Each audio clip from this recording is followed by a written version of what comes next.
Hello, everybody. Mike Donahue here with your friend, my friend. Brian May. Brian's here today, and we also have a special guest today. We had a guest last week, and we brought in a guest this week actually to talk about last week's podcast. This is Dr. Dena, I always get your name messed up. Vansickel. Vansickel, yeah. Okay, like a popsicle, but Vansickel. Yeah, Uh, yes, that's how children remembered my name when I was very little and babysitting. So that's good, Mike. So you're a so child, Mike. Yeah, Tucker. Dena's a great friend, actually. Also, she's a very accomplished um, PhD, and I'm going to read her. I'm going to read the bio now. Just let's get this. This is really awesome. I have my own bio with her, my own experience with her, but she has a BS in Child and Family Studies, 4 years as an investigator for child abuse and neglect. She has a master's in counseling. She was also a practitioner in the field for 15 years, providing one-on-one counseling to children and families, as well as a residential treatment counselor for boys aged 6 to 16. She has a PhD in human science with an emphasis on psychosocial well-being, 20 years working with people in leadership across the U.S. and 11 countries. She is hot stuff and a good friend. I met her actually. We both were working with Tom Osborne back in 2008, 2007, somewhere around there. And we were doing some leadership development with teenagers with Tom. Also, we put together my company actually at the time put together a video for him because he was going into schools talking about drug abuse and things like that. And Dena was on that team, and we got to hang out. And as soon as she's one of those people that as soon as I started talking to her, I was like, first of all, she's pretty hot stuff. She knows her stuff. She's smart, but then also really down to earth and kind of fun to talk to. And we ended up unpacking her story a little bit. Um, Beyond the PhD, beyond all the accomplishments she's got a pretty crazy story of growing up in a traumatic situation with her dad. I'm going to let her fill in some of those details, but I read her rough. She's in the middle of writing a book, her memoir, and I got to read the rough draft. Had the privilege of reading the rough draft, and what an amazing story. I mean, I knew there was a lot of stuff there, but I didn't know the details. Now I know the details, and wow. Wow. And so I think she's qualified in so many ways to come on this podcast today and talk about what happened last week. So I'm going to let her talk, but we asked her to watch the podcast from Jen Christensen and to come on and just give us some feedback and that kind of thing. But Dena, welcome to the show. Welcome to our podcast. And just go ahead and give us a little idea of what you're about. Yeah, thank you. I'm privileged to be here. Mike, just the same feelings mutual. When we worked together with Tom Osborne, I thought this guy's kind of a maverick, but a very good one for a good cause. And I am so thrilled to still be in touch with you, in relationship with you, and Brian as well with you, and getting to meet you and be on this podcast. So it's a true honor. I think you guys are doing really amazing, brave work for people that have experienced disempowering moments in their life at the hands of people that had a lot of power. And I understand what that's like, and I give you guys deep creds for going at it and cracking it open and not letting it be okay. That's what the world needs.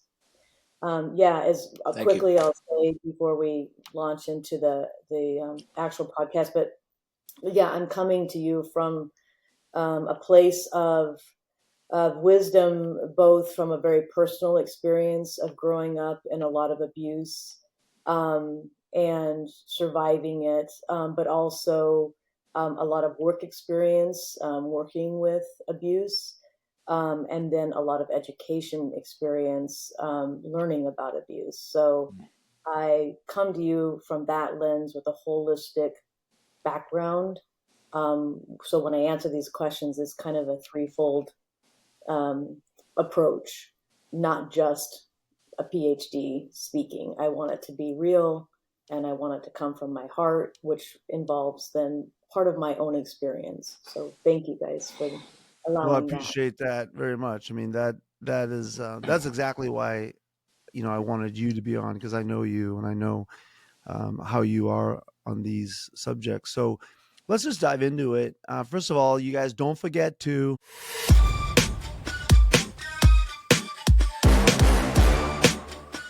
yes, you need to like and subscribe.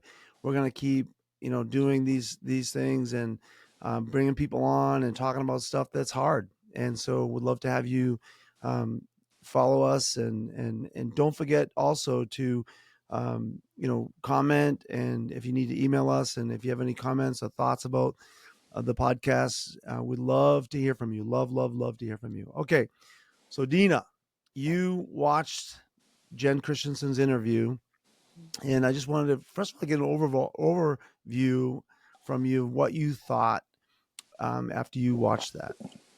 Yeah, some very common things that I heard in her story and the way that she processed it. So she she tended to minimize what happened, um, for whatever reason, and that's for her.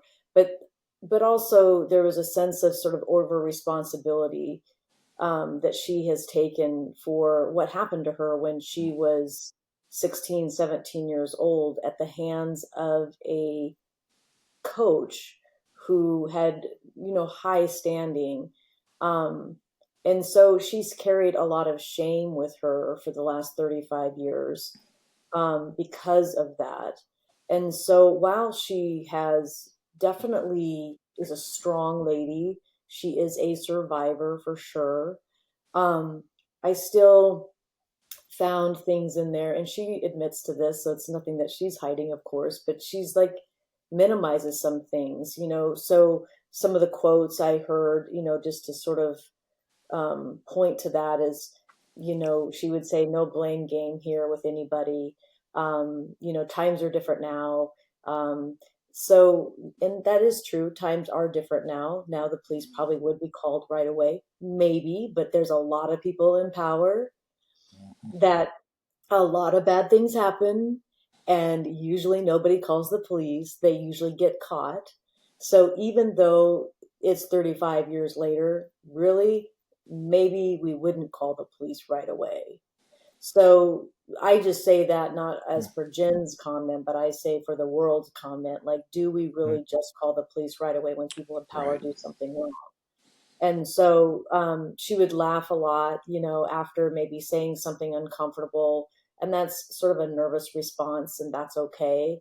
But there's still sort of a theme that I recognized when I heard her talk, that she felt so powerless when it happened, and she said that she felt a lot of shame and she was embarrassed. And how does she tell her family? How does she tell her friends? Um, it was flattering. So somehow she seems to hold a little bit of responsibility for like her part in that. Um, so those are all very, very common ways that survivors have like learned to sort of take some of the power back. Like if she had something to do with it, then somehow she wasn't totally out of control with it. But the truth is that she was a child, and there was a high priority person in her realm that groomed her and that made his way into her life, met her where she was at, and then pulled her along. And she's then been left carrying that, and by the leadership of the institution, never ever reaching out to her, but worse than that, telling her basically and her parents to be quiet and they'll handle it.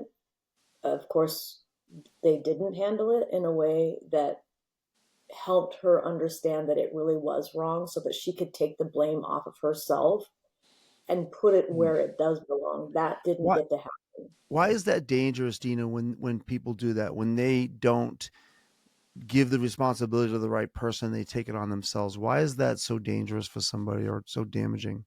Right. Well, when you hold responsibility and you're the victim, like somehow that is a coping technique, because to be extremely powerless and to admit that you're extremely powerless under somebody else's control is too scary. You could die at that. So children, especially young children for sure. She was a teenager, and still, what happens is, because especially with sexual grooming and sexual abuse, which is what happened to her, um, there is a biological process that happens, that things feel good. So it feels good to be, and she said the teacher's pet, that felt good at first. That was part of the grooming. And then when he starts rubbing his leg up against hers and keeps doing that, like that's all part of the grooming. So it feels good as a human being to be cared for, like whether it's sick or not, Right. it feels good to be cared for. So that right away like taps into a person's psyche, and you're like, ooh, well, I kind of liked it, so I probably am to blame for it. Right. Right. And then when Mm. people shush it, leaders shush it, it just makes you believe all the much more that you probably deserved it, had something to do with it, so it creates guilt and shame, and that stuff carries with you for a very long time. And it did with Jen, she said, for 35 years. So that's very normal. It's very common for that to happen. Part of a victim like Jen, part of the dynamic there, you mentioned that there's this biological response. It feels good. That seems to me like something, whether it's intentionally or not, that groomers play on that to bring their victim in, into their a deeper level of control. Sure, of course, yes. I mean, it's a tool for them. Um, it's part of it's part of something they know that's going to get them more of what they want. Right. So they're manipulative, they're self-serving, they have their own dysfunction, whatever that may be. Who knows, right? Um, but it's part of the process, and it's part of what keeps the act of it going on and on. So when I talked to you, part of the podcast, I mentioned to Jen that I met her out socially, and we started talking about the situation, and she was angry at Doug, obviously the coach. But then when we started talking about the people who, specifically Jeannie, but other people too, that was supposed to protect her at that time, that had the power to stop that and to, to to assign the right blame in the put in the right place, they never did that. And the anger that came out of her with those people was definitely different than with the coach. I mean, she was more angry with them. Is that a common response? It is. I mean, Jeannie, besides the fact that she induced more shame and told her to be quiet, um, there's the inevitable part of us being human, that we have hope. And when hope is met with a a bit of shame, or a bit of like there is no hope, it, like in the Bible it says, hope deferred makes the heart, sad. Yeah. And so here you have, she was higher than the superintendent level for the organization. She's flying in. Um, Jen talked about repeatedly that she wasn't really paid much attention to, that she was kind of quiet, that Jeannie didn't even know she existed. So there's a small self that Jen didn't feel that she was really recognized much by leadership. So here leadership flies in. She's already feeling shame. She's already feeling bad about things. Things have been caught. The coach says to her, I told you to throw the notes away. So again, Jen gets blamed for something that she had, like she's the innocent one here. Um, and even when Jen said that in the podcast, she said that she was bad. She didn't throw the notes away. Now I know it was just her speaking sort of casually, but there's probably back in the that's what she got sort of blamed for. and he was mad at her for not throwing the notes away. So here comes then Jeannie, who I do not know, and I don't know anything about the story other than what I read in your book, the Groomed, and then heard on the podcast. But here comes in leadership, a female of all people, um, to sit down, and so you can have, there's little child hope of like, who do I tell? How can I get, like, I feel shame, I feel embarrassed, and then someone comes to sit down with you that's supposed to help you, and then you're told to make sure it goes away, to be quiet, to don't say anything, we'll take care of this. So it's one thing to get the origin of abuse. So that's Doug. He sexually and physically abused her, he emotionally abused her because he's a authority figure, and he's having a relationship with a 16-year-old up until, it sounds like up until she was 17 when things got found out. So that's It the went origin. beyond, actually went beyond that. It went beyond high school and into the first year of college. But Okay. So that's the origin of abuse. But then you layer more abuse upon that when you have somebody else come in and further emotionally abuse you, which that's what it's, a psychological and emotional abuse.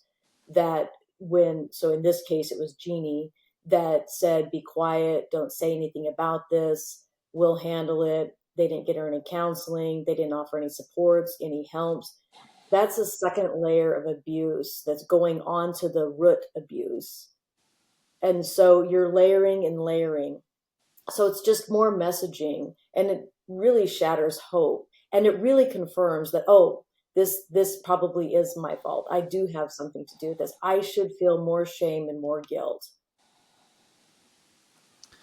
wow, I mean, you're just blowing. You're confirming everything that we have thought about this. I mean, Mhm. Yeah. this is what trying to get through to Jen, and that she has a right to this pain. Like, just even trying to convince her that she has a right to this pain, she bows up and gets, like, oh, no, she'll be defensive. I mean, she's great with us. She trusts us, but that's what we battle against with her, because she does. You're just nailing this, because that's exactly how I think she is on the inside. She really still has not fully understood, in my opinion, fully understood that she was 100% the victim in this, Yeah. because they did a good job at convincing her that no, she had some culpability. I mean, they even said, well, you shouldn't have worn the clothes you wore, and things like that. You shouldn't have tempted him, and that kind of stuff. And that she felt that. And on top of that, the institution that she went to was a Christian school with a lot of emphasis on behavior. They wanted the right Christian behavior all the time. They've demanded that, and they shamed kids into behaving a certain way, even if it wasn't in their heart to live like that. There was a behavioral expectation. Brian could probably speak more to this, but there was a behavioral expectation in that environment that she was also very aware of. She was very aware of that, and so she violated that by being with this coach, and then he made her feel even worse about it because of all the things you mentioned. Right. There was a very artificial standard on piety, and as I've reflected on that environment, these are high school kids, right? They're going through natural human development, yet they're told a lot of those things that are just being human. They're talked about them in a very shaming way. And um, could you maybe talk about how that kind of environment sort of contributes to the lever of shame being used to, you talked about layering on more abuse and layering on more abuse, because that was my experience. These kids were just like going through natural stuff, right? Yet some of those things were like, oh, they were taboo. Like, if you're really a good person, you're not feeling that or doing that. Yeah. Yeah, I think too, like religion itself has a lot of rules and ways of being. And you know, I I think when it comes to Christianity, at least I'll speak from that. And I know that Bellevue Christian Academy was Christianity. So it's more about the relationship with Jesus. And Jesus oftentimes shows that it's all about relationships. And so that's never about shaming. It's only about like connecting with everybody, no matter who you are. And like finding love and for self and others. I mean, that's to me the basis of like a relationship with Jesus and God. But religion made by men and women, not saying men in general, but men and women, by human beings, has a lot of rules associated with it. And somehow the rules, suggest that you should not be all human, that you should act and be a certain way, and anything outside of that certain way, these laws, these ways of being, the saved by works and saved by, the way you want to think, the right thoughts, just dismiss the humanness of people. And when your brain is developing and growing and you're in school, that is what school is supposed to be helping you do, is to stretch your brain, help you think, get you to grow. When they produce these rules and regulations about how you should think and how you should morally be, like that's putting people on a pretty narrow road, which does not promote growth and does not promote people to discover and understand themselves better. So yeah, when they get outside of the boundaries or the rules that have been established, somehow they're wrong because the school says don't do that. Well, that's just part of being human. So you can't feel wrong for being human, but people do because we put rules around things like that. Right. I talked to a girl from that school, like I think graduated around the same time Jen did, and she was telling me that when she left the school, she went crazy. She was like, because they pulled her back on this behavior modification dynamic, and then but never explained why these things might not be good for her. Like just don't do this, don't do that. No, no rated R movies, no secular music, no. And then when she got out, she just went crazy, and she literally got into a drunk driving accident and got injured because of just going nuts. She just went off the cliff. And if they had maybe given her the privilege of process and walked her through some of these things, that that might have been better for her. I want to ask you a question, Dena, about coping mechanisms. Jen talked. She didn't get into some details. I know some details about her coping mechanism that I'm not going to go into. That's her business. But there was definitely some coping mechanisms with some drugs and alcohol stuff that she kind of did mention a little bit. Is that common? What are some of the when people go through trauma and then have to deal with the guilt of that? What are some of the coping mechanisms that young people deal with? Yeah, well, you're trying to block out what the guilt, the shame, the ickiness, the your part in that. No adults helped her process anything, so she was left with it on her own. So she didn't have anybody to process it with. And so everything that she made up, guilt, shame, she was somehow to a part of it, it got left with her. Like no one helped her process that out. So how do you live with that?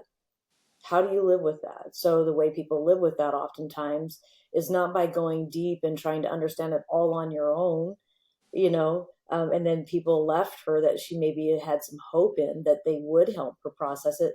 So of course, it's very, very normal to over use alcohol, to use drugs. It blocks out a pain receptor. It numbs that. You can't, outrun, outnumb, outwork, outthink. You can't outdo abuse. So, but people have to do something to get through it, and they're also like still growing. The prefrontal cortex is not developed until around the age of 25. That's sort of the executive center of the brain that takes in information and sorts it and says, okay, that's valid, that's not valid, this is a boundary, that's not a boundary. And so she's in college now, it may be happening. And all kids can drink and do this kind of stuff, right? But it's sort of about the intention of your drinking. You're drinking to have fun, or you're drinking because you're young and experimenting, or you're drinking because you're trying to block or hide something, these types of things. And so, gosh, any lever to release the relentless feeling of shame and guilt and like what your part was in some of the abuse, to feel that numb for a bit, yeah, that feels pretty good, right? Yeah, So, relentless. That word relentless yeah, really resonates. yeah, It's relentless, isn't it?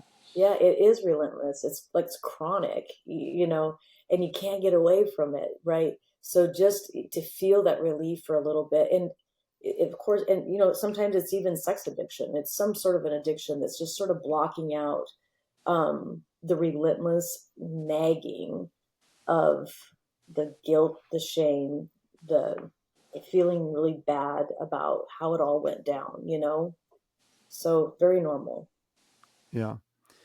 And top of that with her is that there was the genie factor, and then this coach and all that, and her parents are really good parents. They really are. They did not know everything. They really didn't know everything, and it can be I don't know all the details on that, but I do know them, and I know that they didn't know everything, and I think that they had one idea of what was happening, and what was really happening was different. But there were people that were like the pastors of the church. We've mentioned them before, the Hoyts, and then Rick Lorma, who was the youth pastor, and Rod Whitlock, who was the spiritual director of the school at the time. Those people knew more, and I think she was looking for them at some point to maybe raise a red flag and go, hey, how are you? Nobody asked her how she was doing. Nobody came to her rescue. I understand that Jeannie was trying to cover the brand and protect the brand and protect her reputation and all that kind of stuff, but the other people could have helped her, and they didn't. And I know that's a source of pain for her as well. Of course, yeah. I mean, it's it's one thing to have. I think she even said during her interview, like she didn't even want to give Doug that much credit for ruining her life. She said that in so many words, but she had a lot of anger towards the leadership. It sounds like she didn't trust or like Jeannie ever to begin with. So it's almost like Jeannie's telling her to be quiet and keep it down. Um, didn't fully surprise Jen. Um, However, everybody else that promoted Doug to still be a teacher, still he retired his teaching career. Jen said that she knows that she's not the only one that this happened to. Um, so you talk about layering and layering and layering the lies that people can tell themselves to protect a brand, to protect something that is on the outside world instead of protecting some child's inside world. Like, it's so sad and it happens so often. And this is a religious organization that it happened in, and it's not the only one, as we all know. Um, but it's such a call for how are we orchestrating moral integrity in this world? How are the leaders stepping up to really speak to what matters and do something about it? So it didn't happen in this case, obviously. Right. Um, Jen did try to do something about it in calling the Bellevue schools to say, hey, this happened, but he retired as a Bellevue teacher. I'm not wanting to make anybody bad or wrong here. I'm just calling the facts. And until we all take a stand for, you know, people's internal lives being more important than the external experience and appearance, we're a fallen that way. He went on to be a teacher a year after, a year. So a year they knew. and Jen was already graduated, and they knew that there was bad things that happened, and they knew more details than the parents knew, and they still kept him on as a teacher for a year, putting more students in danger. And it was because they didn't. Well, I'm assuming it's because they, this guy was an asset. He went on to win a bunch of championships. He was a great coach. He was a polarizing figure. But that again, you talk about layering. That's another layer Yeah. of these people knew and they still didn't pull him. Like that. That was a huge message to her. And I think the thing about layering that's so dangerous is that, um, it's to deal with something that's hard anyway, something that's, like Jen said, was very embarrassing. She felt, um, who does she go to? Who does she tell? So that's the original, I'll call it sin, the original sin, the root of like the trauma. That's the root. And when there's layer after layer sort of built up on that, it's it's hard enough just to deal with the root. It's hard enough just to deal with the like abuse, the sexual abuse, having a sexual relationship with an older man, and then your part in that, and hiding it and not hanging out with your friends, and and also being like in love with the love notes. And it's just so confusing, and it breeds such anxiety, and there's guilt that comes along with that. So that's enough to deal with. That's enough to deal with. But when the people like don't tell, we'll take care of this. No one offers her any counseling. No one offers to like come up in terms of the leadership or other teachers or anything like that to say we heard what happened. Even Doug not getting help because it got shoved under the rug. Even that, Right. like he should get help. Like he can still be maybe a great coach or whatever, but he should also get help. There's like something wrong. And Yeah. so the thing of it is you just start like layering all these things. And so it's like, she said, I think 12 years ago, she went to Redding, California and got some counseling with her mom, had taken her there. So you think about that. It's like, how many layers do you have to melt down and work through the betrayal, the trust, the messages that sent, the beliefs and the thoughts that you made up all through the years to sort of try to handle it or make sense of it. The addiction issues maybe that may have come, maybe not to the extreme of of terrible things, but oftentimes that happens. So you get into counseling and you're so busy like trying to like process through all the layers that have built up over the years that oftentimes people kind of abandon some counseling because it takes so long to get down to the very root Yeah. cause because you're still dealing with all the layers. So I'm just curious to your opinion on this. That this is really painting a picture that, frankly, is infuriating. That this would happen to anyone. But some of the people who are in charge had an opportunity recently to come clean and say to Jen, you know what, whatever, we did what we did at the time. We see now that we should have handled things differently. And to come to her and to just sort of make amends, if you would. Can you talk for a second about, at this point in time, all these years later, with all those layers in, how impactful could that have been? I know you can't know for sure, but how impactful could something like that be for someone in her position? Yeah, I think it's a great question, and you're right. Like so much of what we say, we don't know because every human is so different. Um, I firmly believe, and I have personal experience with it, that when the perpetrator themselves and or its accomplice, the people that sort of aided and abetted a bad behavior by not saying something and um, or not doing something or saying, basically to hide it. When those people can own their part of it and step up and do justice by humbly apologizing to the victim, it's 1,000% incredible. It means everything. everything because they were violated by a person. So it's no different than when someone really hurts your feelings, whether, and it doesn't have to be that extreme, but when they come and they humbly apologize, it can mend the relationship. It can make you feel better. You have a discussion. That's part of being human. That's part of having good relationships, is you have conversations and people apologize for how they did something, or maybe they hurt your feelings or whatever it may be. It always makes somebody feel better.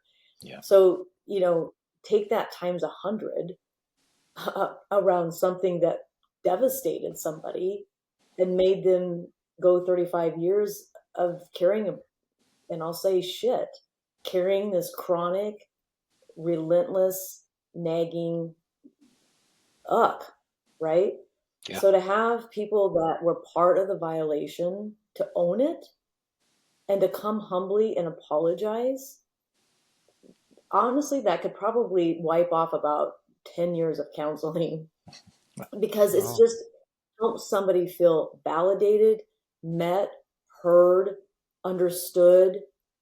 They don't have to carry that around. So it's hugely impactful for people to just, they can never make up for it.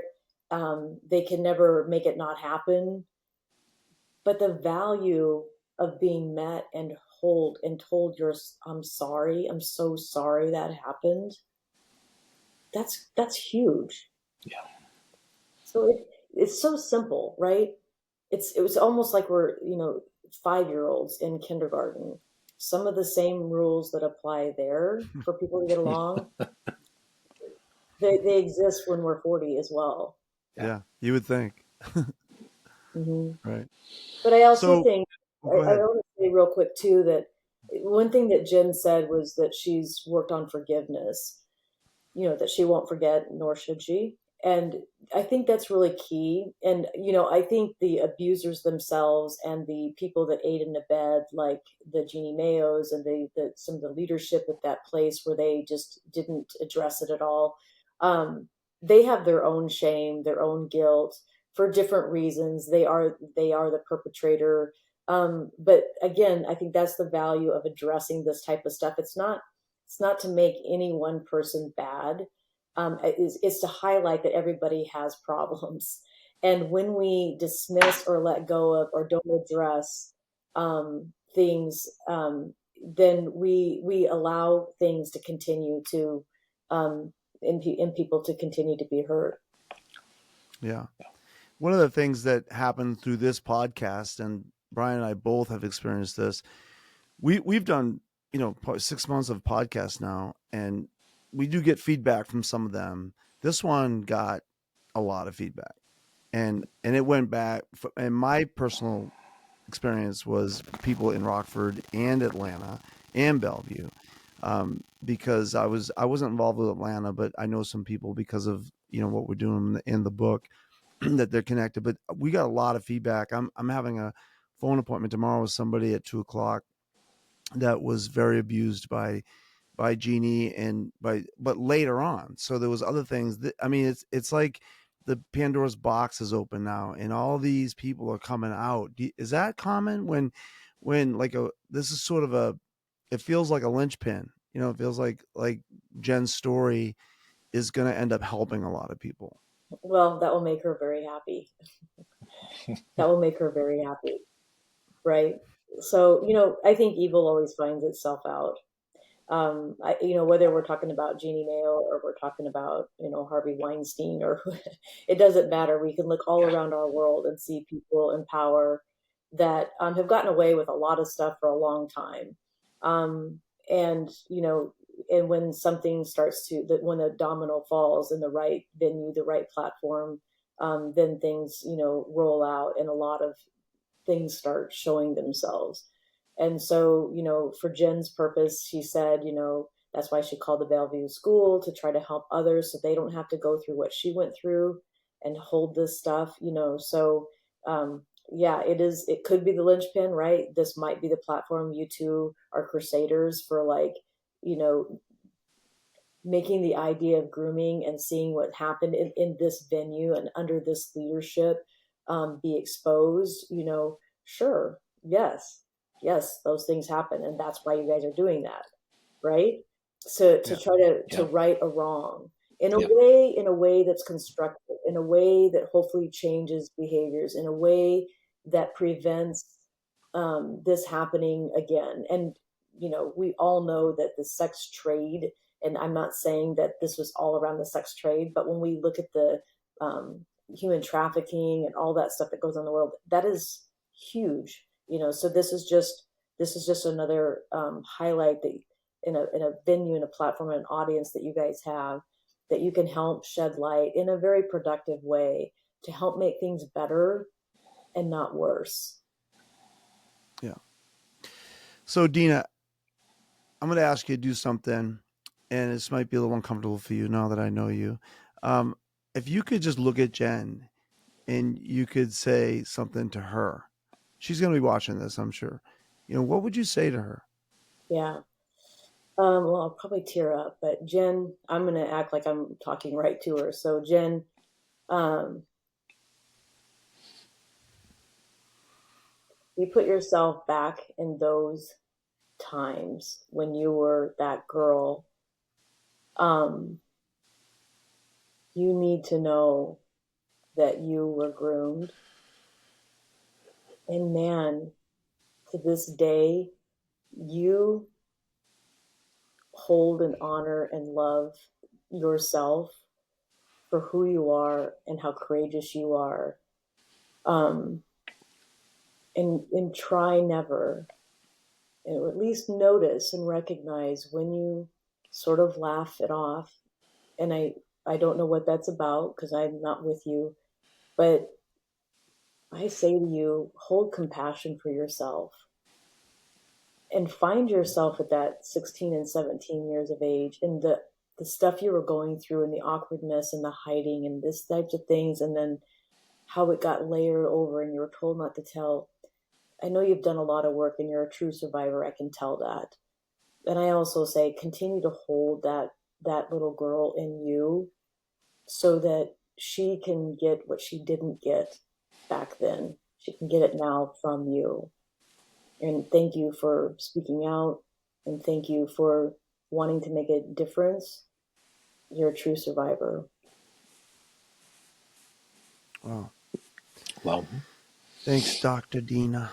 Brian, go ahead and close us up here. I'm going to start crying. already am. Thank you, Dena, for that. This has been a phenomenal time. Um,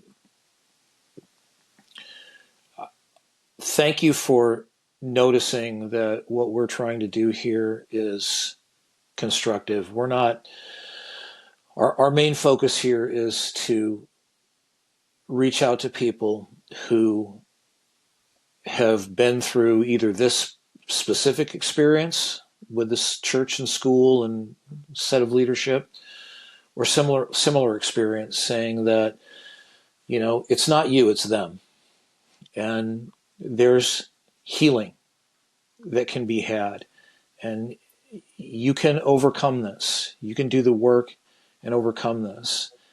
And as I said last week at the end of the podcast, for that elite group who were part of that whole scene with Mike and me and Jen, especially to you, I want to say that we love you and we care about you. And in a large part, we're doing this for you. And if you need someone to talk to, if you need to tell your story, I'm not saying come on the podcast, but if you just need to tell your story and find some healing, we are here for you. But thank you, Dena. This has been a phenomenal time, just incredible. We appreciate you taking the time to come on with a couple knuckleheads like us. Yeah, thank you so much. Well, It's my speak for pleasure. yourself, It's right? really my pleasure, and I thank you both for being brave and doing what you're doing. It touches my heart. Well, Dena, thank you. Everybody, keep tuning in. We're going to do Thursday night. We'll have Groomed in 10. We renamed it to 10 because it takes too long. We're two couple of big mouths. We talk too much.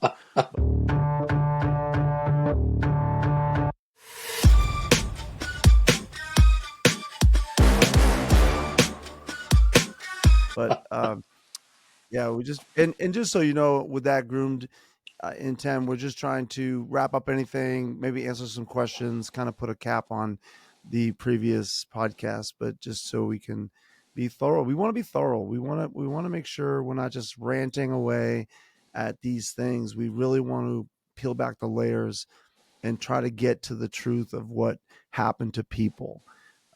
Both Brian and I have been through counseling. We are pretty healed up. I'm not going to say I'm perfect because I'm not, but we're not looking to get counseling through these podcasts. We're pretty sure of ourselves and what we know about God and what happened to us. But we also know, like Brian said, there are lots of victims out there that still need process, still need to. Dena, when you were talking about the layers, that really resonated with me. I was thinking of so many people I know of that didn't get justice. That again, the initial trauma of the spiritual abuse or manipulation or the gaslighting, the initial trauma of that was horrible.